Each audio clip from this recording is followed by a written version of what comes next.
नमस्कार, मैं हूं आपका दोस्त विजय विद्रोही। आप मुझसे जुड़ चुके हैं, इसके लिए आप सबका तहे दिल से शुक्रिया। अगले 8-10 मिनट में आपके लेने की कोशिश करूंगा। तो ऑपरेशन सिंदूर के दौरान लोकसभा में चल रही चर्चा के दौरान प्रियंका गांधी ने जिस ढंग से, करारे ढंग से अपनी बात रखी, उससे पूरी बीजेपी सरकार, मोदी, अमित शाह, डोभाल, राजनाथ सिंह, जयशंकर सब बुरी तरह से हिल गए होंगे।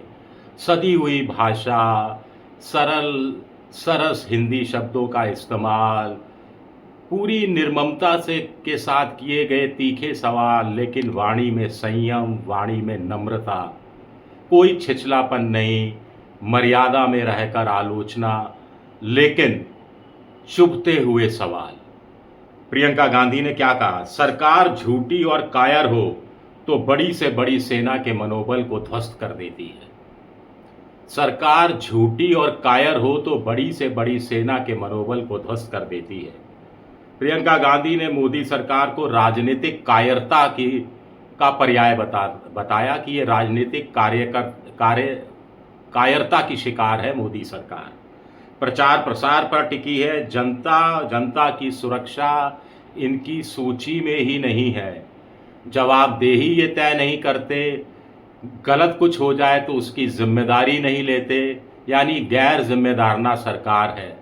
राजधर्म सिखाया प्रियंका गांधी ने प्रधानमंत्री मोदी को कि ओलंपिक में गोल्ड मिलने का श्रेय लेते हैं, ऑपरेशन सिंदूर का श्रेय लेते हैं, लेकिन जिनकी मांग उजड़ गई उनके साथ खड़े हुए दिखाई नहीं देते। बहुत ही स्टाइल के साथ प्रियंका गांधी ने पहलगाम हमले में मारे गए पहले शख्स कानपुर के शुभम द्विवेदी का किस्सा सुनाया, विस्तार में सुनाया। उनकी व्यथित पत्नी की बात सुनाई कि उनकी पत्नी ने कहा कि हम तो सरकार के भरोसे कश्मीर गए थे घूमने, क्योंकि सरकार ने कहा कि आपकी सुरक्षा हमारा दायित्व है, सब कुछ ठीक ठाक हो गया है, लेकिन सरकार ने हमें भगवान भरोसे छोड़ दिया, हमें अनाथ कर दिया। सरकार का भरोसा हम पर बहुत ज़्यादा भारी पड़ा। प्रियंका गांधी ने पूरे सदन से पूछा कि आप में से कोई एक ऐसा सदस्य है जिसको सुरक्षा नहीं मिली हो। बीजेपी के एक सांसद ने, पता नहीं कौन से सांसद थे, बड़ा छोटा किस्म का रिमार्क किया, भाई मुझे नहीं मिली सुरक्षा।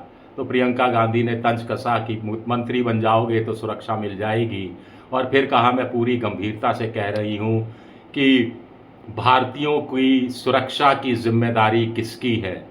क्या ये प्रधानमंत्री नरेंद्र मोदी की नहीं है? क्या ये गृह मंत्री अमित शाह की नहीं है? क्या ये रक्षा मंत्री राजनाथ सिंह की नहीं है? क्या ये national security adviser Ajit Doval की नहीं है? अगर है तो इनमें से कितने लोगों ने इस्तीफे दिए? इस्तीफे देने की बात छोड़िए, किन लोगों ने सामने आकर जिम्मेदारी ली कि हम जिम्मेदार हैं, हम देश की बेटियों से माफ़ी मांगते हैं। अमित शाह ने इससे पहले भाषण दिया था, और वही सोनिया गांधी, वही बाटला हाउस, सलमान खुर्शीद का कहना, सोनिया गांधी की आंखों में आंसू थे। इस बयान पर अमित शाह ने सोचा होगा कि बड़ी तालियां बटोर ली, मजमा लूट लिया, लेकिन प्रियंका गांधी ने अमित शाह को धो डाला, चौपट कर डाला। बड़ी ही चतुराई के साथ प्रियंका गांधी ने इस विषय को उठाया और कहा कि मेरी मां सोनिया गांधी की आंख में आंसू तो तब आए थे जब उनके पति को शहीद कर दिया गया था। वो राजीव गांधी की बात कर रही थी।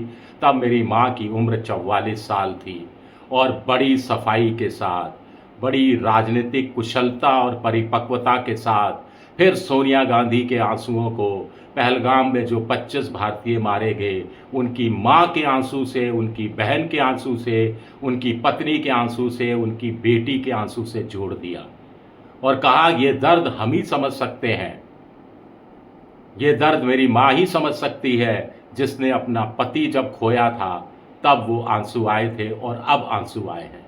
सन्नाटा छा गया, सन्नाटा।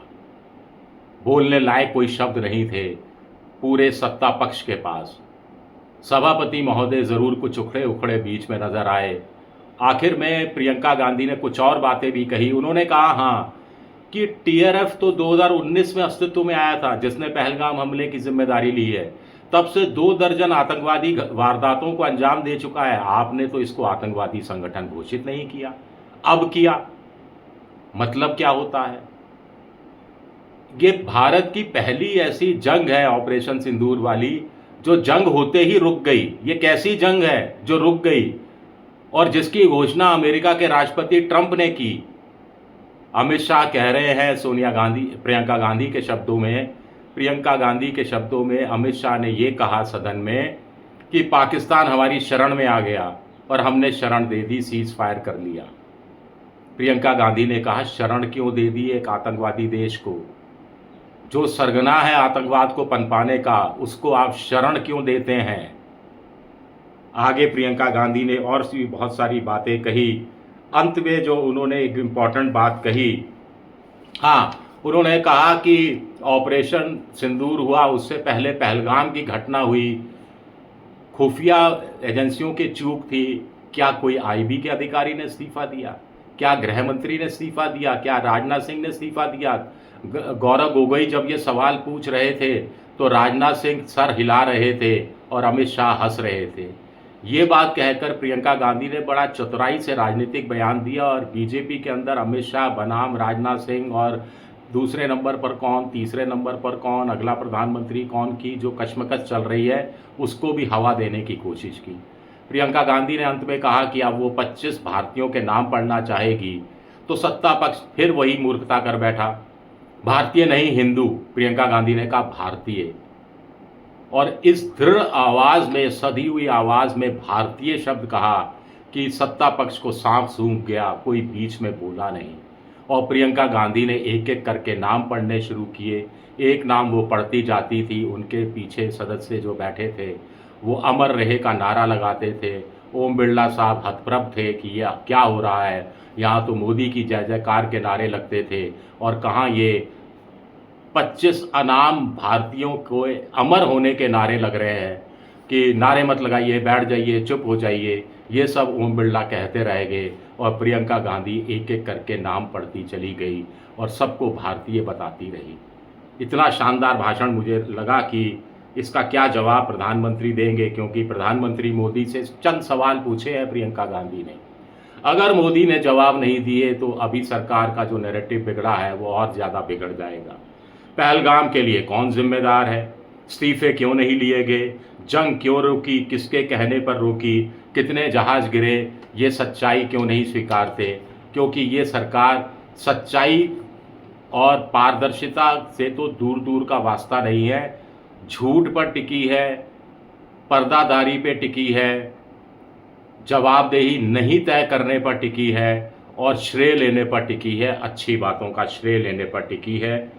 राजनीतिक कायरता की बात उन्होंने प्रियंका गांधी ने की। उन्होंने कहा इंदिरा गांधी ने तो 1971 में कोई श्रेय नहीं लिया था।